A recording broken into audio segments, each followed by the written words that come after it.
전 기독교인 시온주의 목사가 이스라엘과 팔레스타인에 관한 진실을 설명합니다. 이제 나는 진리를 찾았으므로 내가 잘못 가르쳤던 잘못을 바로잡기를 바랄 뿐입니다. 지도로 해석한 팔레스타인의 실제 모습. 어떤 지도인 것 같나요? 이곳은 팔레스타인입니다. 이것은 일반적으로 이 녹지 지역으로 생각됩니다. 그러나 실제로는 그렇지 않습니다. 그리고 실제 자율성이 허용되는 지역은 전체 면적의 18%에 불과한 A 지역이다. 그 지역을 제외하고 이스라엘은 이스라엘 군대와 경찰이 자유롭게 접근할 수 있는 나머지 모든 지역을 통제하고 있습니다. 이스라엘 정착촌과 전용 도로로 인해 팔레스타인이 분열됨. 팔레스타인이 왜 이렇게 쪼개졌는가? 이스라엘 정착촌이 이렇게 흩어져 있기 때문이다. 국제법에 따르면 그러한 정착촌 건설은 불법입니다.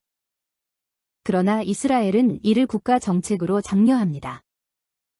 그리고 전용 도로를 피하기 위해 국경을 그어놓은 결과 팔레스타인은 이렇게 되어버렸다. 그러한 왜곡된 구조는 이스라엘의 악의적 의도를 보여주는 한 가지 표현입니다. 땅을 나누어도 수자원은 이스라엘 소유이므로 팔레스타인은 농업을 발전시킬 수 없다. 이동 제한으로 인해 산업 발전이 심각하게 제한됩니다. 게다가 이 좁은 A구역 외에도 토지, 건물, 재산을 부당한 이유로 빼앗길 수 있는 곳이 많습니다. 이러한 자원 착취는 일종의 갈등으로 촉발되는 경우가 많으며 이를 인지한 정착민들은 군대의 보호를 잘 받고 있다는 것을 알기 때문에 다양한 방식으로 도발하는 경우가 많다. 팔레스타인의 독립을 실현하지 못하는 이유가 있다.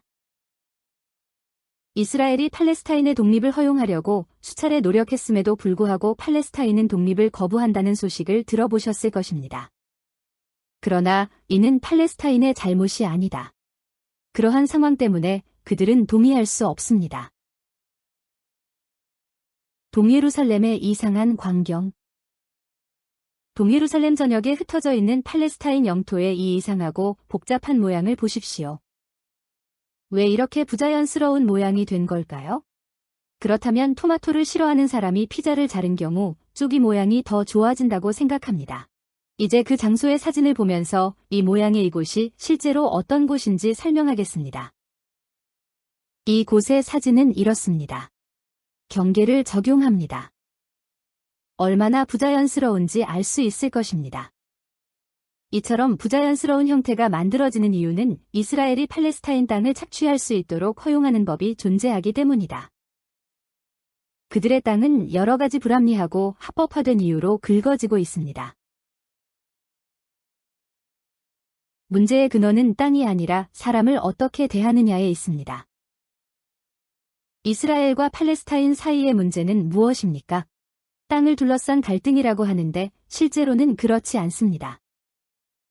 이스라엘이 단지 전쟁에서 승리한 뒤 땅을 소유하고 싶었다면 문제가 그렇게 크지 않았을 수도 있다.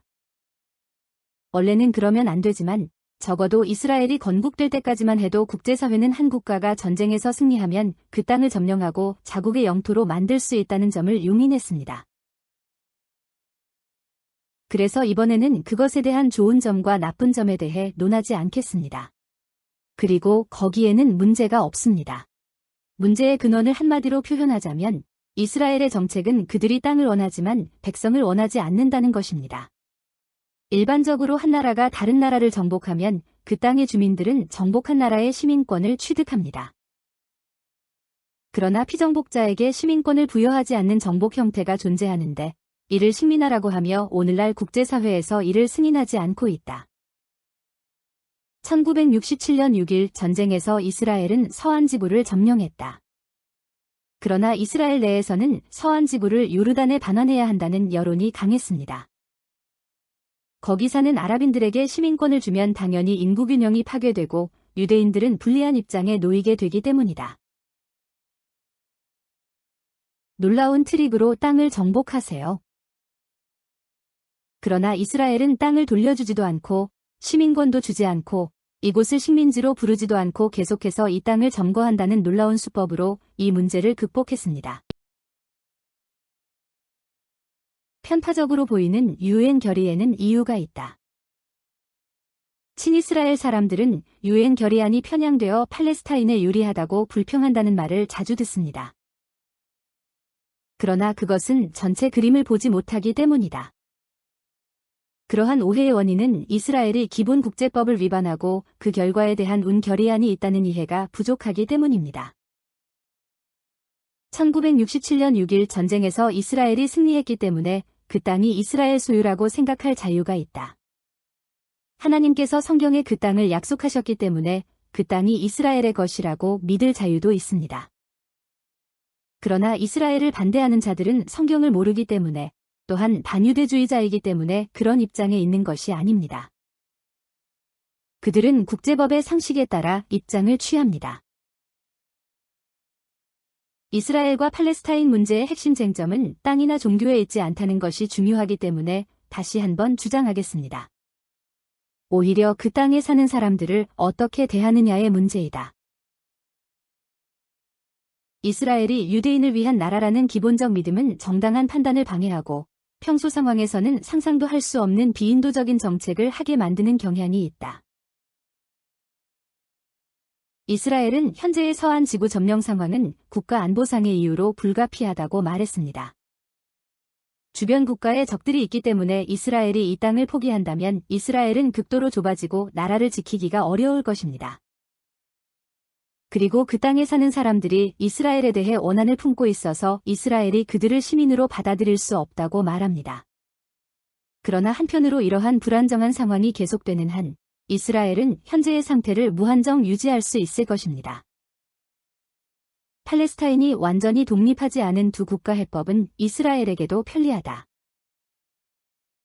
그러면 이스라엘은 팔레스타인 사람들의 생명에 대해 걱정할 필요가 없고 유엔이 난민들을 돌볼 것입니다. 그리고 이스라엘은 창건 당시 저지른 악행에 대한 기억이 시간이 지나면서 세상 사람들에게서 사라지기를 기다리고 있습니다. 그리고 실제로 그런 일이 일어나고 있습니다. 그러므로 우리가 정말로 해야 할 일이 무엇인지 알려면 1948년 건국 이전을 살펴보아야 한다. 1948년 이스라엘의 독립에 관한 거짓 신화. 당신은 다음과 같은 말을 들어본 적이 있을 것입니다. 19세기 말까지 팔레스타인 땅에는 사람이 거의 살지 않았고 사막이나 늪지대였습니다. 그곳에 정착한 유대인들은 그곳을 농지로 바꾸었습니다. 둘, 이스라엘은 운 결의안이 정한 영토에 따라 평화롭게 국가를 건설하려고 노력했지만 아랍인들은 이에 반대했습니다. 3. 이스라엘은 모든 민족이 공존하는 민주국가를 염원하고 아랍인들이 떠나는 것을 막으려 했으나 그들은 스스로 떠났다.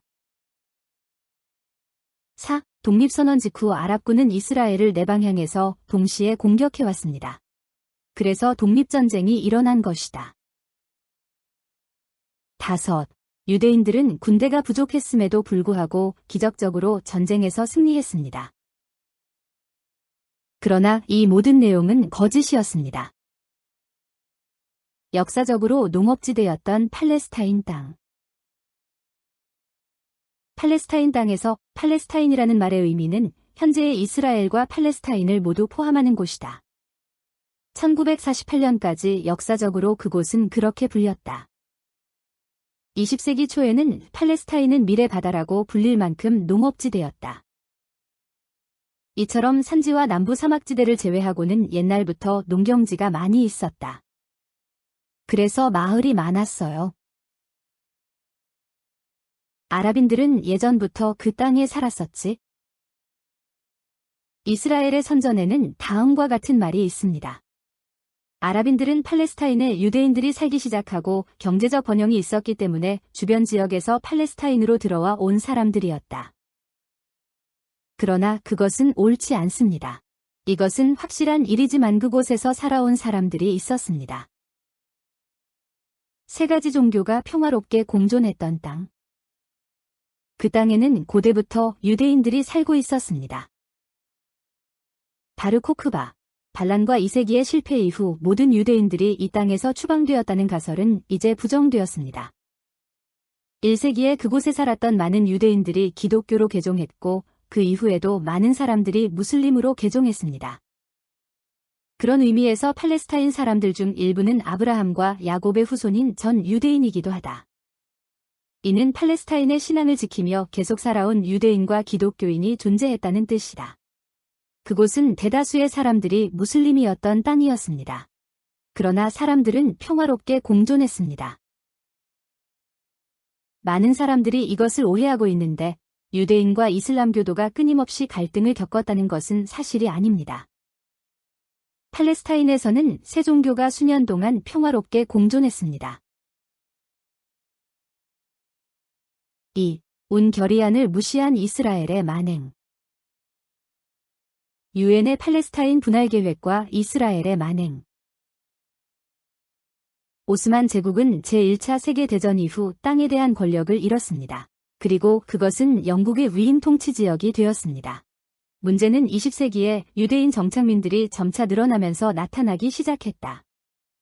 아랍인들이 큰 위협을 느꼈던 주된 이유는 유대인들이 단지 이민자였기 때문이 아니라 유대인들이 유대인을 위한 국가를 건국하려는 목적을 가지고 있다는 것을 아랍인들이 알고 있었기 때문입니다. 이로 인해 곳곳에서 유대인과 아랍인 사이의 분쟁이 일어났습니다. 인구적으로 보면 아랍인이 더 많았습니다. 그러나 영국은 아랍인들의 폭동을 강력하게 통제했지만 영국은 유대인들에게는 관대했습니다. 팔레스타인의 주요 군대는 1948년까지 거의 모든 권력을 잃었습니다. 그러던 중 예상치 못한 사건이 터졌다. 유대인들은 영국을 상대로 테러 공격을 시작했습니다. 가장 유명한 사건 중 하나는 1946년 91명이 사망한 킹 데이비드 호텔 폭탄 테러로 20세기 최대 테러로 불린다. 유대인들은 영국에 대한 요구를 주장하기 위해 테러 공격을 반복했습니다. 사실 잉글랜드는 상황이 자신들의 손에 닿을 수 없는 상황이라고 판단했다. 그런 다음 그들은 팔레스타인 문제의 해결을 유엔에 맡겼습니다. 그 후 그들은 팔레스타인을 유대인과 아랍인에게 분리해야 한다고 결정했습니다. 이렇게 투표를 했다면 찬성표가 충분히 나오지 않았을 것이다. 그러나 11월 26일 의사방해가 발생해 투표가 3일 연기됐다. 그동안 뉴욕의 시오니스트 지지자들의 호소로 국가를 대상으로 비밀작전이 이루어졌다. 그 결과 1947년 11월 29일 유엔 총회 결의안 181호가 통과되었습니다. 유엔 결의안은 팔레스타인의 절반 이상이 유대인의 땅이 될 것이라고 결정했습니다. 그러나 유대인들은 팔레스타인 전체 땅의 6%만을 점유했고 그 인구는 전체 팔레스타인의 3분의 1에 불과했습니다. 벤 구리온은 유엔 분할 결의안에 만족하지 않았습니다. 더 많은 영토를 얻고 싶었기 때문입니다. 그러나 아랍 측은 이를 거부할 것이 분명했다.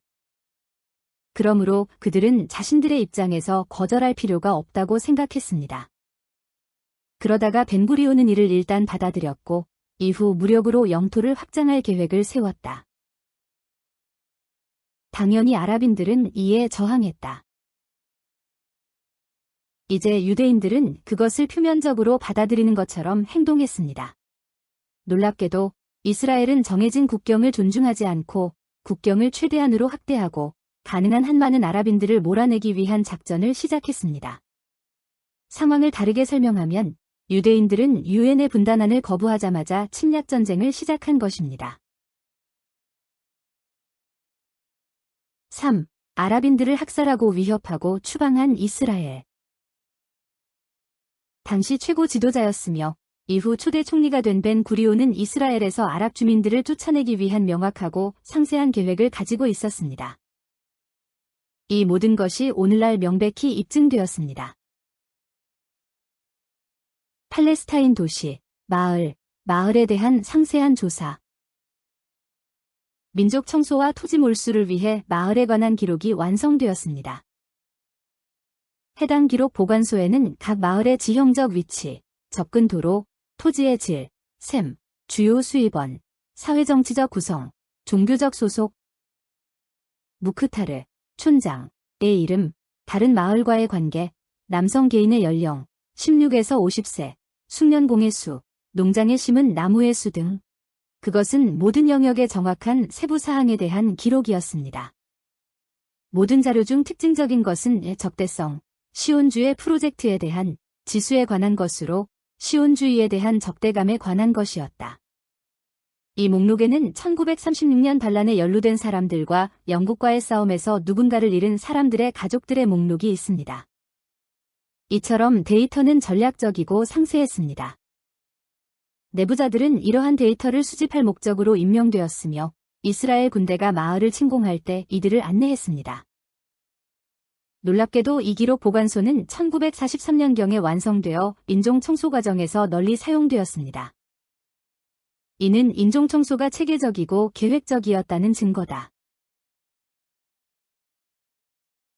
의도적으로 만들어진 난민. 어느 누구도 고국을 떠나 난민이 되기를 원하지 않을 것입니다.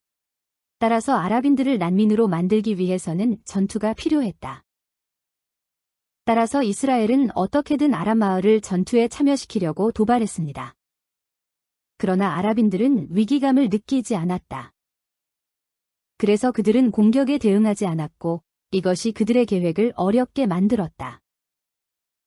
일이 예상대로 진행되지 않아 매우 짜증이 난 벤구리온은 1948년 3월 10일부터 더욱 공격적인 작전으로 계획을 변경했다. 이를 플랜 달렛이라고 하는데 아랍인들이 반격하지 않더라도 무력으로 추방하겠다는 제4차 계획이다. 아랍인들은 폭력, 고문, 위협, 심지어 수원에 독약을 뿌리는 등 온갖 경솔한 행위를 통해 그들의 마을, 도시에서 쫓겨났습니다. 그들은 동, 북, 남에서 피난민이 되었습니다. 이런 비인도적인 추방을 인종청소라고 부른다.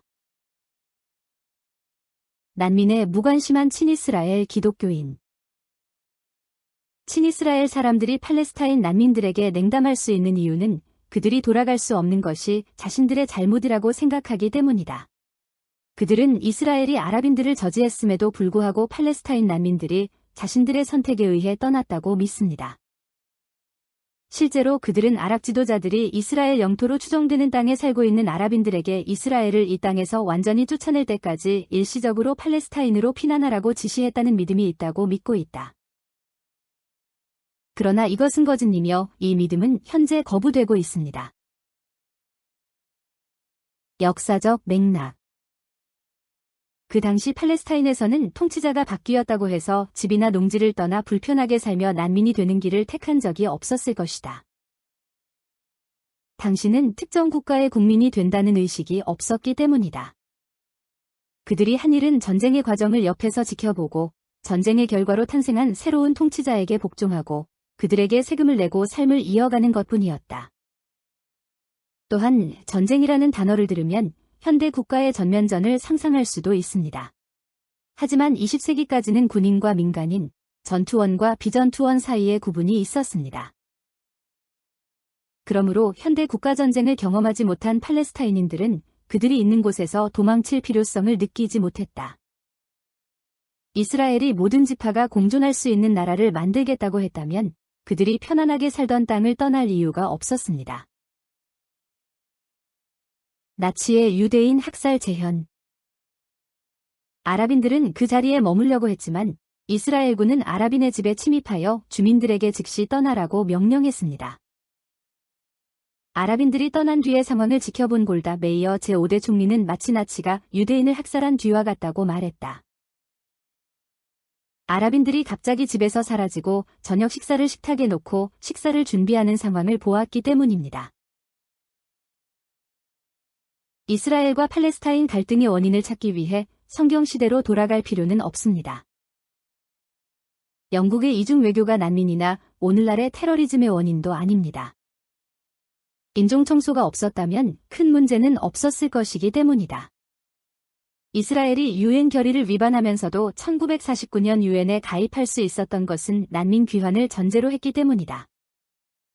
이러한 특수한 사정이 있었기 때문에 UNRWA가 설립되었고 팔레스타인 난민은 다른 난민과 분리된 대우를 받았다. 팔레스타인 난민이 난민 지위를 상속받는 것이 이상하다는 의견도 있지만 여기에는 역사적 배경이 있다는 점을 이해해야 한다. 학살은 유엔 결의안을 지키지 않았다는 명백한 증거. 주목할 만한 사건 중 하나는 예루살렘 서쪽에서 일어난 데이르 야신 학살이다. 이곳에서는 최소 100명 이상이 학살됐다. 이 사건과 관련하여 세 가지 사실을 주목해야 합니다.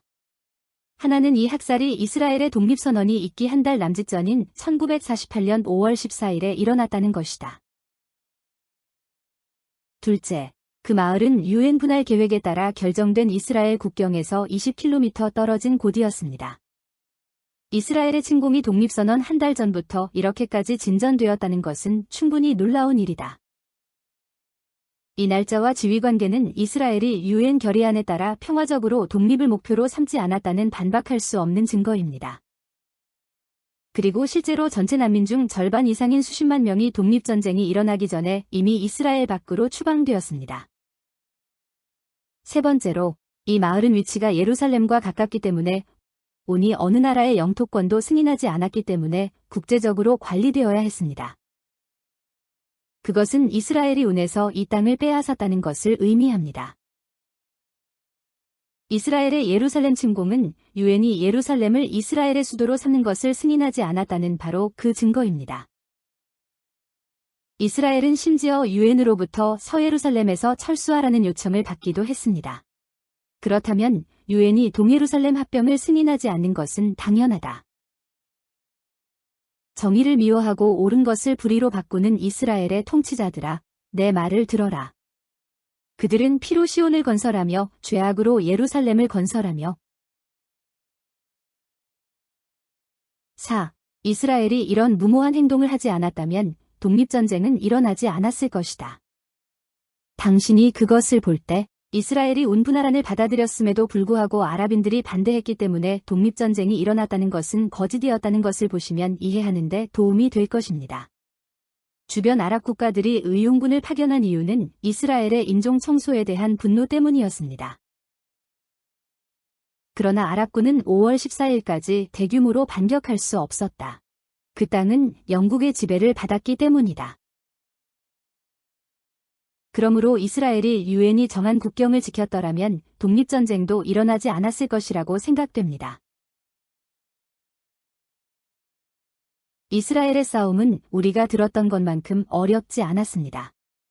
이스라엘이 대규모로 인종청소를 실시했다는 사실은 군대와 군수물자 측면에서 인종청소는 물론 영토 확장도 할 여력이 있음을 시사한다. 물론 전투에 시달리고 군수품이 부족했던 시절도 있었을 것이다. 하지만 민족 청소와 영토 확장은 최우선 과제이기 때문에 결코 소홀히 하지 않았습니다. 그것은 그들이 승리를 확신하며 전투에 임하고 있었기 때문이다. 어쨌든 여러분은 이스라엘의 승리가 다윗이 골리앗을 물리친 에피소드에 비유될 만큼 기적적인 승리였다는 것을 들어보셨을 것입니다. 그러나 실제로 일어난 일은 그렇지 않았습니다. 어떻게 생각하나요? 이것으로 1부의 끝입니다. 지금까지의 메시지를 듣고 어떤 생각이 드시나요? 지금까지 들어왔던 것과는 많이 다르다는 것을 느끼셨을 것입니다. 이 영상의 내용이 옳다고 보기 시작하는 동시에 진실을 아는 것에 대해 당신은 두려움을 느끼기 시작하고 있을지도 모릅니다. 두려워 마. 이 영상의 관점은 소수의 것이 아닙니다. 내 상상에 따르면 이스라엘 인구의 약 40%가 이 생각을 어느 정도 공유하고 있다. 그리고 그것은 이제 점점 더 퍼지고 있습니다. 40%라는 숫자의 근거는 전체 인구의 20%가 아랍인이고 10%가 초정통파 유대인이고 나머지 10%가 정통, 전통, 세속으로서의 합리적인 유대인이라는 것이다. 아랍인을 포함하여 이스라엘 국적을 가지고 있는 사람들이 반드시 이스라엘의 붕괴와 약화를 바라는 것은 아닙니다. 그래서 그들은 폭동을 일으키지 않습니다. 그리고 단지 사실을 알고 있기 때문에 국가 안보 때문에 서한 지구에서 후퇴하기를 반드시 바라는 것은 아닐 수도 있습니다. 현재 상황에 대해 할 수 있는 일이 없다고 생각하는 사람들이 많을 수 있습니다. 그러므로 공개적인 행동을 취하는 사람이 없을 수도 있습니다. 그러나 그렇다고 해서 그것에 의해 사실이 바뀌어 버리는 것은 아닙니다. 그건 그렇고 당신은 나에게 이런 것들을 물어보고 싶어 하지 않을까요? 초정통 유대인들도 같은 관점을 공유합니까? 그들은 완전히 검은색의 독특한 외모 때문에 많은 사람들에게 전형적인 유대인으로 간주됩니다. 사실, 그들은 전통적으로 말하면 반시온주의입니다. 물론 정부 정책을 비판하지 않는 초정통파 유대인도 있습니다. 그러나 이는 종교 보존을 최우선으로 하는 현실에 따른 타협일 뿐이다. 일부 그룹은 세계와 격리된 환경을 만들기 위해 이스라엘 정착촌에서 그룹으로 생활합니다. 그러나 이는 정부를 이용한 절충안에 지나지 않는다. 이는 해외에 거주하는 대부분의 초정통 유대인들이 시온주의에 영합하지 않는다는 사실에서 분명해집니다. 그리고 그들은 말합니다. 시온주의는 유대교가 아니라고. 18세기 초정통파가 탄생한 원래 이유는 유대인의 세속화에 저항하기 위해서였다. 유대 시오니즘은 원래 무신론자 운동이었습니다. 사회주의 운동의 측면도 있었다. 더욱이 독일 시온주의 연맹은 나치 독일과 관계를 맺고 있었습니다.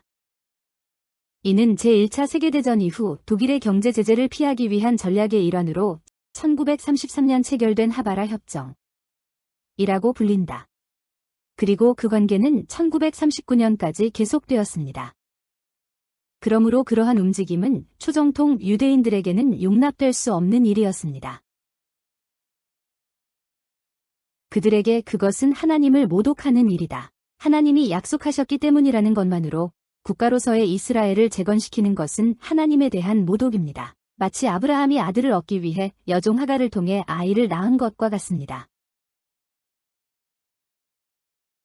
지금까지 나는 이스라엘 건설을 위한 기독교 시온주의 목사로 활동해왔습니다. 이스라엘은 비록 세속적인 나라이지만 이 나라를 세우는 것이 나중에 영적인 이스라엘을 완성하는 데 도움이 될 것이라고 믿었습니다. 고린도전서 15시 44분에 나오는 말씀 때문입니다. 육의 몸으로 심고 신령한 몸으로 살아납니다. 그러므로 이스라엘이 인간의 힘으로 세워졌다는 것이 심각한 문제가 될 것이라고는 생각하지 못했습니다. 신약 성경의 근거는 어디에 있습니까? 내 마음속에는 질문이 있었다. 즉, 성경에 인용된 구절의 대부분은 구약 성경에서 나온 것이었습니다. 또한 신약 성서에는 이스라엘 국가 재건에 관한 구절을 거의 찾을 수 없다는 것을 알게 되었습니다. 신약 성서는 구약 성서에 대한 계시의 빛으로 간주됩니다. 그러므로 보통 신약 성경에는 사물이 더 명확하게 쓰여져야 하는데 그렇게 되지는 않습니다. 그래서 균형이 안 맞는 것 같아요. 신약은 현재의 예루살렘에 대해 다소 부정적이다. 갈라디아서 4시 23분-26은 이렇게 말합니다. 그러나 여종에게서 난 아들은 육체를 따라 낳고 자유 있는 여자에게서는 약속으로 말미암아 낳느니라. 이는 비유적으로 말하는 것이니 이 여자들은 두 언약이라. 신의 산에서 종을 낳을 자식을 낳는 그녀는 하갈이다. 이제 이 하갈은 아라비아에 있는 신의 산이요. 육신의 것, 하갈, 여종, 신의 산이 상징으로 여기에 언급되어 있습니다. 신의 산은 율법의 상징으로 나타난다. 그러므로 약속의 상징인 예루살렘은 그 이후에 언급될 것이라고 생각했습니다. 그러나 사실은 그렇지 않았습니다. 4장 25절에 그리고 지금의 예루살렘에 해당합니다.